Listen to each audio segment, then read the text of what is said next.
These people are in a public shelter. An enemy attack has just occurred. The first hours of shelter occupation are characterized by confusion, rumors, noise. Small groups gather. They discuss their situation, their new and strange location.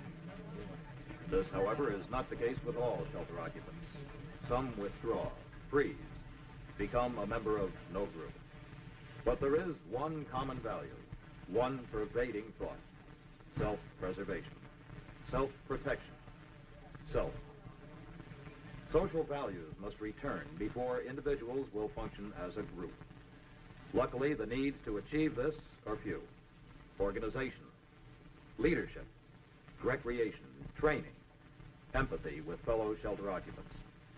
But these needs are led by the need for information. The quality of the shelter's information program will have a great effect on the success of the survival effort. Your attention, please. Your attention, please. All right, quiet down, please. Come on, hold it down. Let's listen to this. This is Governor Haynes. This is an official announcement. The nation has sustained a nuclear attack. Luckily, only a few of our cities have been hit, and our citizens are now entering into shelters. If we stay in our shelters, we will survive. Your local authorities will give you reports as they are received.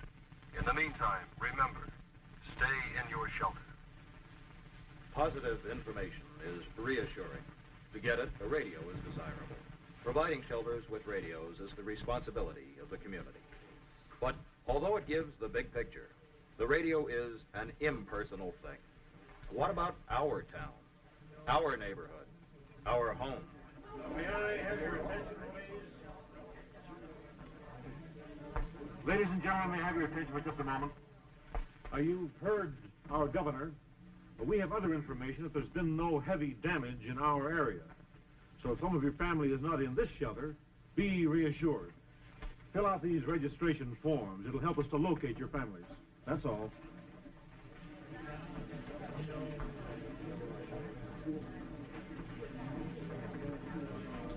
Evidence of informed leadership helps to establish control of the shelter quickly and to hold it. A major source of information for management is the Control Center. The Control Center provides the manager with operations information not given over the radio. Some of this operations information may also be used as general information to further inform the shelter occupants at the discretion of the manager. Because information is so important, the shelter's procedure for handling it should be organized in an information program and made a part of the shelter operations plan. It should contain instructions to help others conduct the information program even if the manager and his staff don't make it to their shelter. The information program requires capable personnel to form an information team. Its leader could be a newsman or public relations expert, an educator or the like. The number and qualifications of his assistants will vary with the size and layout of the shelter. All should be chosen for their understanding of people. Once he feels safe in a well-managed shelter, a shelter occupant's concern for self quickly gives way to concern about his immediate family. The information team should be prepared to cope with this demanding need. Your attention, please. We're in contact with Control Center downtown. They report that all shelters in Fairview have been occupied according to plan. All children have gone safely into their school shelters. They urge that we stay in our shelter.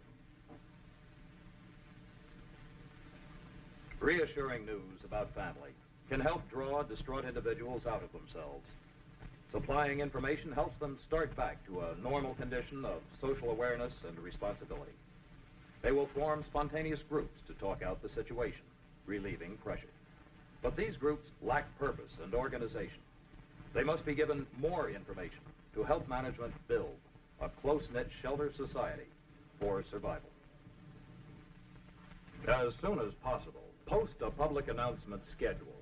List the times that you intend to announce news from both outside and inside the shelter. This is similar to regular newscasts.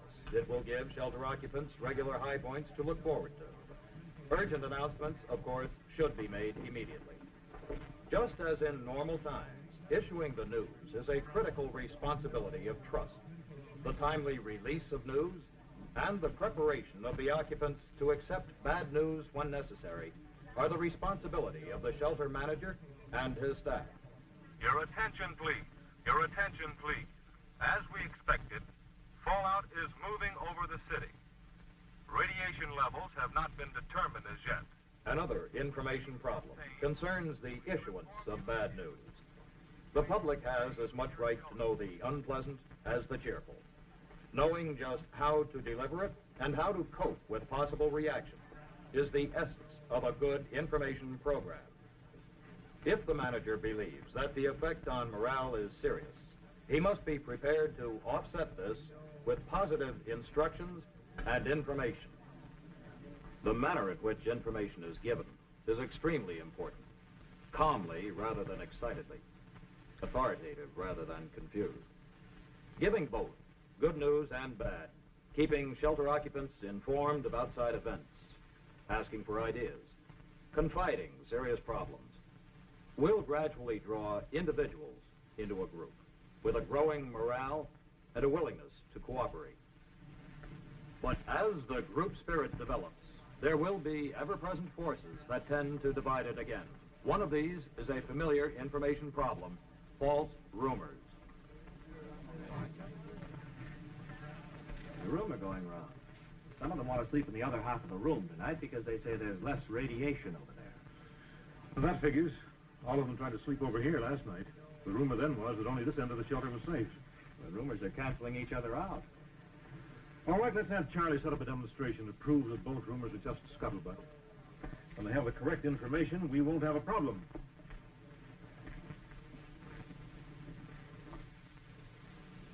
After some time, there will be opportunities to use the program and communications facilities to help improve morale. There may be time to transmit information that will have a personal meaning to shelter occupants, perhaps to confirm the good health of family members who are in other shelters. Important morale-boosting information of this sort should be compiled and transmitted during the slack hours to avoid confusing or delaying important official operations and general messages. Another information technique that helps increase the group spirit is to share personal news with the whole shelter. There will be many opportunities. Well, that about wraps it up for now. If there's anyone who has anything that he'd like...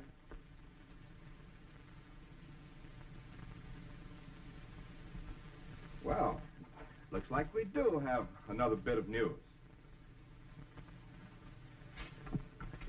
The Webbers have an anniversary today. Their 30th. Congratulations.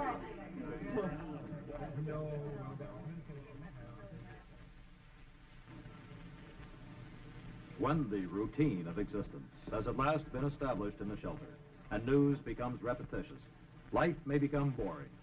Shelter occupants will ask, what do we do now? The information program should include ways to help solve the problem. It's comparatively easy to handle in individuals. Give them responsibilities. But for the group as a whole, the answer is organized instruction to further inform and orient the shelter occupants. The program should include talks on preserving health, discussion periods, safety instruction, special activities for adults and children, and other activities that underscore the need for tolerance, cooperation, and submergence of personal interest for the good of the group. If possible, personnel needed to direct these activities should be designated pre-attack from the community ranks of trained specialists.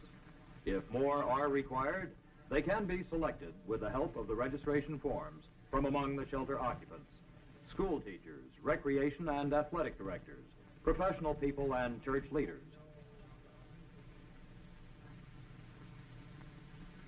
The total effect of their instruction should be to improve shelter life and to prepare survivors for the post-shelter world. This, indeed, will be an important part of the information program, preparing for the post-shelter world. On those who survive will fall a great responsibility. reestablishing a normal way of life. How well that is achieved will be influenced by the quality of instruction provided in public shelters. So, in brief, the Shelter Information Program informs, diverts, and orients shelter occupants during the long days of confinement. It produces what is vital to shelter functioning and management, an informed population. And it does something more.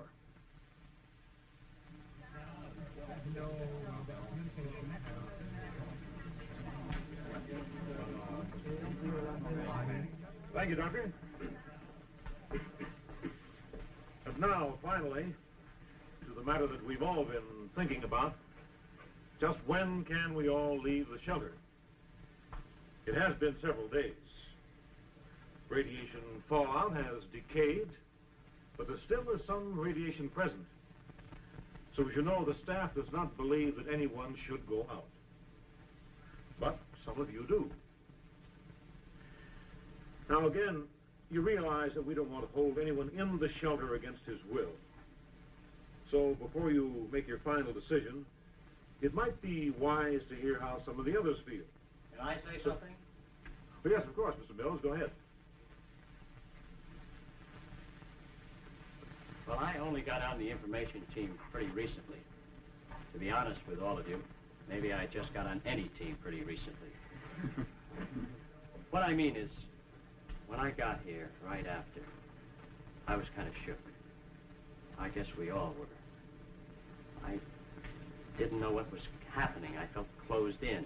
I know none of us did at first, but it really got to me.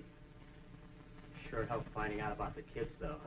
I got a couple myself, and that things were being taken care of. Look, what I really want to say is I want to go along with whatever these people, the manager and the staff, say. We could make a big mistake by going out. Here is the something extra that a good information program gives. It helps replace self-concern and disorientation with concern for others, interest in the group, responsibility. More than individuals will survive in the fallout shelter. With a good program, society will survive too.